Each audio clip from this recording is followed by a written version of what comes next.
창세기 49장 29절부터 50장 14절까지 말씀 중에 49장 29절부터 50장 3절까지 교독하도록 하겠습니다. 49장 29절부터 50장 14절까지 말씀 중에 49장 29절부터 50장 3절까지만 교독하겠습니다. 그가 그들에게 명하여 이르되 내가 내 조상들에게로 돌아가리니 나를 햇사람 에브론의 밭에 있는 굴에 우리 선조와 함께 장사하라.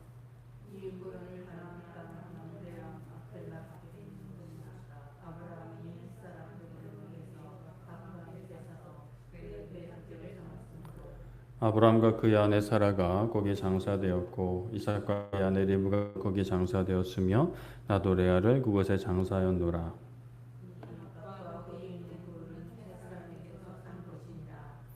야곱이 이들에게 명하기를 마치고 그 발을 침상에 모으고 숨을 거두니 그의 백성에게로 돌아왔더라.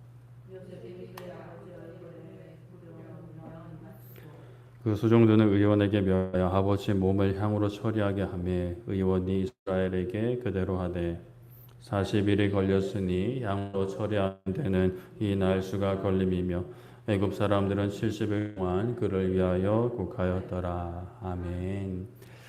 네, 오늘 말씀은 삶의 시작과 끝이라는 제목으로 말씀을 나누고자 합니다. 우리의 인생은 시작과 끝이 있습니다. 부모님을 통해서 이 땅에 태어나고 인생이라는 시간을 보내다가 결국 죽게 되죠. 이러한 태어남과 죽음은 온 인류 역사상 정말 몇 명만 제외하고 다 맞이하는 것이기 때문에 예로부터 사람들의 많은 고민과 또 질문의 주제였습니다. 이렇게 태어남과 죽음에 대해서 사람들이 많이들 이야기하는 것 중에 하나가 빈손으로 와서 빈손으로 간다라는 것인데요. 사람은 아무것도 가지지 않은 벗은 몸으로 태어나 결국 아무것도 가지고 가지 못합니다. 그런데 이제 과거에는 좀 생각이 달랐어요. 태어날 때 무슨 복을 가지고 태어난다, 또는 무슨 저주를 가지고 태어난다. 태어난 날짜에 맞게 그 인생이 이렇게 막 펼쳐진다. 뭐 요즘도 그런 것을 많이 믿는 분들이 계시지만 그렇게 이제 생각을 하기도 하고 또 이 세상 떠날 때 가져갈 수 있는 것들이라고 믿기도 했어요. 그래서 이제 무덤에 같이 그걸 묻는 거죠. 죽은 다음에 사용할 뭐 사후 세계에서 누릴 수 있는 뭐 보물들이든 뭐 집기들이든 아니면 노잣돈 같은 돈이든 또 하기는 어렵지만 사람을 함께 묻기도 했습니다. 살아있는 사람을요. 끔찍한 일이죠. 그러나 앞에서 언급한 것처럼 빈손으로 와서 빈손으로 간다는 생각이 퍼지면서 사람들의 생각이 좀 달라지기 시작했습니다. 일단 장례를 치르면서 무엇을 막 더 챙겨주려는, 더 이제 함께 하려는 그런 생각들이 좀 사라지게 되었고 이 세상에서 어떻게 살아야 할지에 대해서 더 많이 고민하고 생각하게 되는 것 같습니다. 어떤 사람들은 이 세상에서의 삶을 더 건강하게 어차피 놓고 갈 거 너무 집착하지 않고 미련두지 않게 살려고 애쓰기도 하고 또 어떤 사람은 반대로 더 집착을 하기도 해요. 어차피 인생 한번 사는 거 화려하고 멋지게 살아보자. 남들 보기에 부끄러운 삶이 아니라 남들 보기에 부러워하는 이제 삶을 살아보자. 이렇게 생각을 하기도 해요. 그렇다면 우리 그리스도인들은 어떠할까? 기본적으로 빈손으로 와서 빈손으로 간다는 생각에는 거의 동의를 합니다. 이 세상에서 누리는 것들 정말 필요한 것들이지만 그것을 영원히 누릴 수 없다라고 분명히 보죠. 그러나 그렇다고 이 세상을 떠나면 진짜 아무것도 안 가져가느냐? 이 세상에서의 삶이 이 세상 이외의 삶과 전혀 상관이 없느냐? 그렇지는 않습니다. 우리가 뭐 이런 물 같은 것을 가져가는 것은 아니지만 우리가 가진 생각, 믿음은 이 땅에서의 삶이 영원히 이어진다라는 거예요. 단절되는 게 아니라 이어진다라는 거죠. 물론 엄청난 변화는 있습니다. 예수님께서 다시 오실 것이고 모든 것을 바로잡으시고 모든 것을 심판하시는 엄청난 일이죠. 그때의 영원한 엄청난 상을 받을 건지 아니면 영원한 벌을 받을 건지는 이 세상에서의 삶에 따라 결정이 되는 겁니다. 그러나 이것은 세상 사람들이 흔히 생각하는 그런 개념은 아니에요. 그러니까 세상 사람들이 소위 이제 착하게 살면 상을 받고 악하게 살면 벌을 받는 그런 개념은 아니죠. 물론 또 아예 상관없는 것은 아닌 것은 우리도 이제 그 선하게 사는 삶과 악하게 사는 삶이 중요한데 근데 그 가운데 정말 놓쳐서는 안 되는 핵심 가치가 있어요. 바로 예수 그리스도의 대속의 은혜라는 거죠. 아무리 사람이 선하게 살아도 완전한 선을 이룰 수 없고, 무엇보다 그 선이라는 개념 자체가 그냥 뭐 남들한테 잘해주는 이 정도가 아니라 하나님과의 관계가 회복되는 것이 분명한 선인데, 이것은 스스로 할 수가 없는 것이에요. 세상의 기준으로 소위 다른 사람들한테 착하게 대하는 것, 피해 끼치지 않는 것이 그냥 선의 전부라면, 그런 선이라면 그래도 많은 사람들이 어느 정도 꽤 수준 높게 이룰 수 있지만, 하나님과의 깨어진 관계를 완전히 회복하는 것, 하나님과 우리 사이를 갈라지게 만든 그 죄의 문제를 완전히 해결하는 것은 사실 우리가 어떻게 할 수가 없는 부분입니다. 그래서 하나님이 그의 아들 예수님 이 땅에 보내셔서 그 문제를 해결해 주신 거죠. 그래서 예수님을 믿었는지 또 얼마나 어떻게 믿었는지가 이 인생 삶의 여정에서 중요한 겁니다. 이러한 믿음의 삶의 여정이 이 세상에서의 시간이 지나간 후에 각자에게 어떤 시간이 이제 맞춰지고 이제 그것을 가지고 하나님이 이 인생에 대해서 이 영혼에 대해서 어떻게 영원한 상을 받을지 뭐를 받을지가 결정이 되는 거죠. 그런 맥락에서 보면 우리는 빈손으로 왔다가 빈손으로 돌아가는 것은 아니에요. 죄악을 지고 왔다가 하나님 은혜와 사랑을 가지고 돌아갑니다. 사실 돌아가다라는 표현보다는 나아간다라는 표현이 좀 더 적합할 것 같아요. 시작은 미약하지만 끝은 창대하리라는 말씀이 우리의 삶 가운데 이루어지는 거죠. 사실 이 시작은 미약하지만 끝은 창대할 것이다라는 말씀은 그 많은 그리스도인들이 좋아하는 말씀이죠. 지금은 부족하고 연약하지만 결과는 좋을 것이라는 소위 뭐 그리스도인들뿐만 아니라 그냥 많은 사람들이 가지는, 특히 힘들고 어려운 시기에 있는 사람들이 좀 붙잡을 법한 그런 말씀이에요. 그런데 사실 그리스도인들 중에서도 이 말씀의 배경을 아는 사람들은 많지는 않은 것 같습니다. 이 말씀은 그 욥과 친구들과의 대화 중에 친구 중에 한 명이 빌닷이 욥에게 너의 고난의 원인이 죄 때문이다. 너의 자식들이 죽은 것도 자식들의 죄 때문이다. 뭐 이렇게 이제 접근을 하면서 너가 하나님께 얼른 죄를 고백하고 용서함을 구하면 너의 시작은 미약하지만 나중에 심히 상대할 거다라고 한 그런 내용이에요. 그러니까 이제 사실 욥의 친구들, 이 친구도 그렇지만 잘 알지도 못하면서 함부로 조언하다가 이제 나중에 하나님한테 혼납니다. 그럼에도 사실 이 표현 아예 틀린 건 아니에요. 빌닷의 주장의 전체적인 흐름은 좀 문제가 있긴 한데, 근데 이 표현 자체는 아예 완전히 잘못된 건 아니다라는 거죠. 우리의 시작, 우리의 삶은 연약할지라도 끝까지 믿음을 지키는 자, 하나님과 동행하는 자는 엄청난 영광을 누리게 됩니다. 오늘 말씀에서 야곱의 인생을 통해 그러한 어떤 그리스도의 여정, 누리게 될 영광을 좀 엿볼 수가 있는데, 창세기에서 상당 부분을 차지하고 있는 야곱의 인생 여정이 드디어 오늘 말씀의 마무리가 됐습니다. 형의 장자의 권리와 축복을 헐값에 샀고, 또 그게 이제 문제가 되고, 또 아버지를 속이면서까지 그 축복을 빼앗은 게 참 문제가 돼서 결혼의 목적도 있지만 도망치듯이 외손 집으로 갈 때 홀로 갔었죠. 그냥 지팡이 달랑 하나 들고 갔다라고 나중에 표현을 하는데, 그래도 뭐 간단히 먹을 것은 좀 가져가지 않았을까 싶기는 해요. 그러나 뭐 그게 뭐 얼마나 갔겠어요. 그렇게 홀로 가는 외로운 길에 하나님께서 만나 주셨습니다. 아직까지 그때까지는 하나님을 향한 믿음이 자라지 못했던 야곱은 하나님께 제가 여기로 안전하게 이 땅으로 우리 고향으로 아버지 집으로 안전하게 돌아오게 하시면 하나님이 나의 하나님이 될 것입니다라고 솔직히 이런 표현도 굉장히 잘 모르고 하는 것이죠. 교만한 표현이죠. 이미 하나님은 야곱과 함께하고 계셨는데 당연히 돌아오게 하실 건데 돌아오게 해주면이라는 것은 사실 온전한 믿음이라고 보기는 어렵습니다. 그래도 어떻게든 하나님을 찾아 나가는 과정이 된 거죠. 그렇게 외삼촌 집에서 참 고생은 많이 했지만 하나님의 은혜로 함께 하심으로 안전에 돌아왔습니다. 또 홀로 돌아온 게 아니었죠. 두 명의 아내와 아들을 낳아준 요정들도 두 명 있었고 11명의 아들, 베냐민은 아직 안 태어났을 때쯤이니까, 그리고 한 명의 딸도 함께 했습니다. 많은 재산을 가지고 또 돌아왔어요.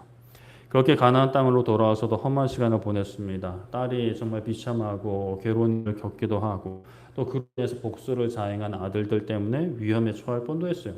그러나 무엇보다 가장 사랑하던 아들 요셉을 잃었습니다.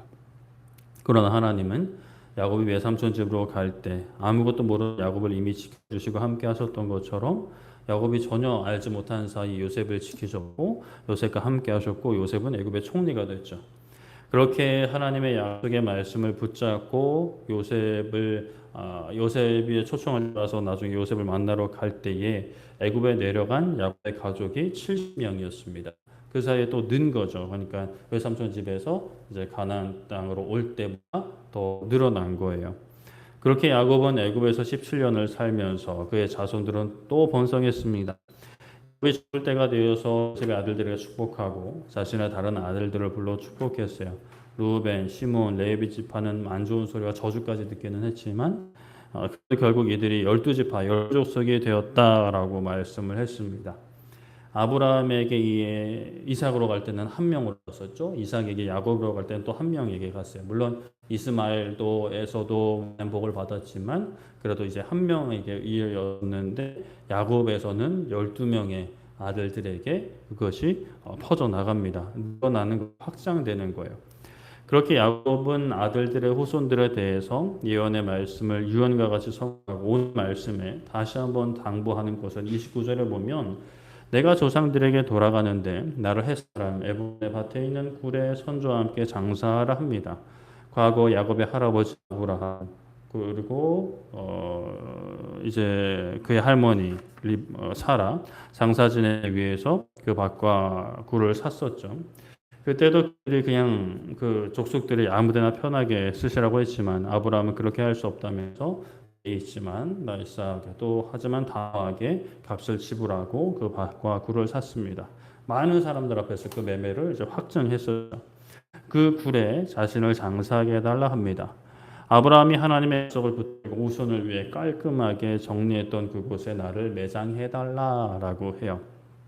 할아버지 아브라함과 할머니 사라가 매장된 그 아버지 이삭과 어머니 리브가가 장사된 그곳 나의 아내 레아를 장사한 그곳에 나를 매장해달라 합니다. 이것은 계속해서 살펴봤지만 단순히 가족들과 함께 묻히고 싶다 정도의 의미가 아니에요. 하나님의 약속을 붙들고 인생들이 묻힌 곳이고 나도 그곳에 묻히겠다라는 거죠. 또 나의 인생은 과거에는 내 지혜와 내 노력으로 심지어 속임수를 쓰면서까지 복을 받으려 했던 지난 날들이었지만 또 그로 인해서 험한 시간들을 겪었지만 그 가운데 하나님께서 나와 함께 하셨고 그래도 하나님의 약속을 붙들려 애썼던 인생의 마무리를 하나님의 약속 안에 마무리하겠다라는 거죠. 그렇게 야곱은 아들들에게 마지막 말을 당부하고 눈을 감습니다. 숨을 거두고 그의 백성에게로 돌아갔다 해요. 여기서의 백성의 원어는 조상들이라는 의미도 있습니다. 조상들에게 돌아간 거죠. 요셉이 아버지가 떠난 그 슬픔을 표현합니다. 50장 1절에 보면 얼굴을 굽으려 울며 입 맞추고 수종드는 의원에게 아버지의 몸을 향으로 처리하게 합니다. 애굽, 이집트는 과거부터 이제 사람이 죽으면 그 시신을 미라화시키는 것으로 유명하죠. 야곱의 시신도 그러한 처리를 한 것으로 보이는데 이제 무더위에 시신을 멀리 옮겨도 상하지 않을 수 있는 그런 상태로 만드는 겁니다. 그렇게 시신을 향으로 처리하는 것이 40일 걸렸고 애굽 사람들이 이 죽을 70일이나 곱겠다 해요. 그러니까 총리의 아버지의 죽음이니까 온 나라가 그 슬픔에 동참합니다. 사실 애굽 사람들은 하나님의 백성들은 아니었어요.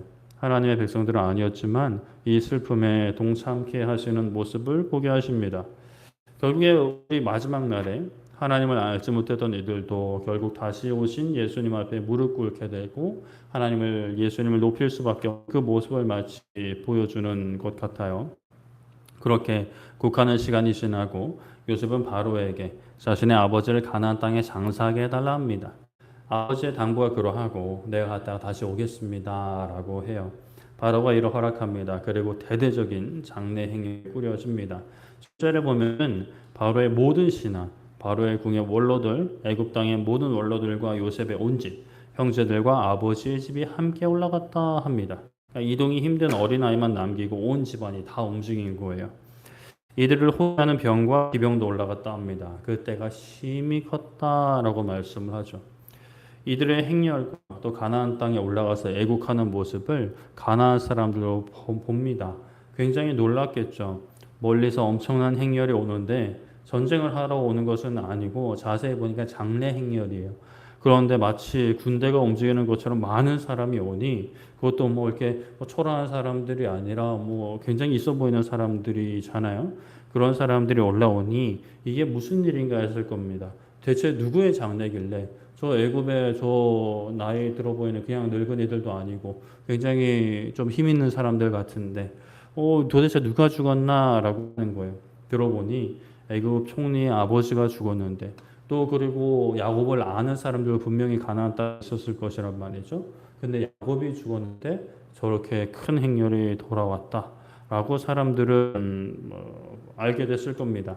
또 그렇게 그들의 슬픔을 보고 애굽 사람들의 큰 애통이라고까지 이름을 붙였죠. 야곱은 엄청난 장래 행렬과 함께 약속의 땅으로 돌아왔습니다. 처음 집을 떠나 외삼촌 집으로 갔다 가족들을 거느리고 약속의 땅으로 돌아왔었고 또 애굽 떠난 뒤에는 가족들뿐만이 아니라 애굽의 원로들까지 신하들까지 군대를 이끌고 돌아왔어요. 자신이 어떻게 한 것이 아니에요. 물론 외삼촌 집에 가서는 본인이 굉장히 수고하고 노력을 한 것 같습니다.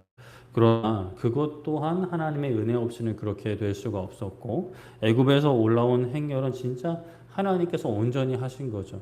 야곱은 그저 아들을 슬픔에 왜냐하면 집착하다가 이걸 만나게 되고 거기 가서 뭐 그 나이에 야곱이 무엇을 했겠어요? 그냥 노년에 요셉과 또 그 손자들이 지내는 것을 흐뭇하게 보면서 하나님의 은혜를 묵상하고 자신이 떠나고 난 뒤에 자식들은 어떻게 될지에 대한 그런 생각만 했겠죠. 야곱의 이러한 마지막 모습은 하나님께서 함께 하시는 인생의 끝이 어떤지 너무나 잘 보여줍니다. 하나님이 함께 하시는 인생들, 이 땅에서 삶이 연약하고 초라할 수는 있어요. 그러나 그 연약함과 초라함을 벗어나려고 내가 애쓰는 게 아니라 어떠한 모습이든 그 모습, 그 자리에서 하나님과 함께 할 때에 하나님께서 인도하시는 곳으로 그게 높은 자리든 낮은 자리든 순종하며 나아갈 때 하나님께서 결국에는 다 높이신다라는 거예요. 이 땅에서 육신을 가지고 사는 동안 높이시는 경우도 있죠. 요셉처럼 말이죠. 그러나 마지막 날에 높이시는 경우도 있습니다. 그러니까 이 땅에 숨쉬고 살아가는 그때는 사실 낮은 자리에 살다가 낮은 모습으로 사람들이 기억하지 못하게 인생을 마무리할 수 있어요. 그러나 마지막 날 예수님이 다시 오시는 날에는 그게 아니다라는 거예요. 모두 높이십니다. 오히려 이 땅에서 높임을 받지 못한 경우에 더 크게 높이시죠. 예수님께서는 하나님을 믿는 것으로 자신을 높이려는 자들을 보시며 그들은 이미 자기 상을 받았다 하셨어요. 물론 우리가 이 땅에서 내가 드러내려 하지 않았는데 높임 받는 경우에 그건 좀 어쩔 수 없을 것 같고 그러나 내가 높아지려 하지 않고 하나님의 일만 높이려 하나님께서 결국 우리를 높이신다라는 겁니다. 하나님은 다 아시기 때문이죠. 우리가 얼마나 하나님을 사랑하고 얼마나 그 믿음을 지키려고 특히나 낮은 자리에서 얼마나 힘썼는지 또 높은 자리에 가서는 그 높은 자리에 취하지 않고 어떻게든 내가 그곳에서 겸손히 믿음을 지키려고 애썼는지 하나님은 다 아신다라는 거예요. 물론 우리의 부족함, 연약함, 넘어짐도 다 아시지만 대속의 그리스도의 은혜로 우리의 그 모든 실수와 허물을 덮으시는 분이시죠. 우리의 시작 미약하지만 그 끝은 창대할 것입니다. 야곱을 장사하기 위해 가나안 땅으로 올라갔던 행렬과는 비교도 안 되는 영원한 왕이신 예수님의 영광이 우리와 함께할 것이에요.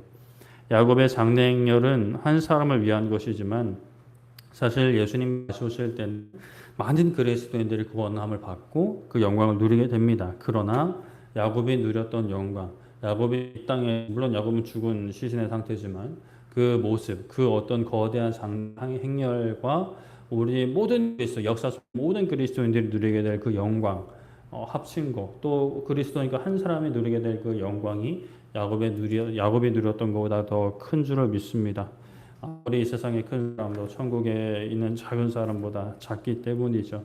주님 다시 오실 날 우리에게 놀라운 영광을 허락하실 하나님의 구원의 역사를 오늘도 쉽게 하면서 우리는 오늘의 삶에 정말 높은 곳에서든 낮은 곳에서든 주님과 동행할 수 있는 소위 세상에서 잘 나가는 그런 모습을 부러워하려는 마음이 찾아와도 우리는 우리와 함께 하시는 주님을 바라보며 내가 나에게 허락하신 그 삶의 자리, 소명의 자리, 사명의 자리를 묵상하고 정말 내가 가운데 하나님과 잘 살고 있는지 하나님을 잘 의지하고 있는지를 점검하며 그 자리에서 순종할 수 있는, 또 그 자리에서 하나님 높은 자리로 이끄시면 감사함으로 가는 것이고, 낮은 자리로 이끄신다. 그럼 또 거기도 감사함으로 가면서 어디로 가든 주님과 동행할 수 있는 우리 모두 되기를 소망하고 축복합니다.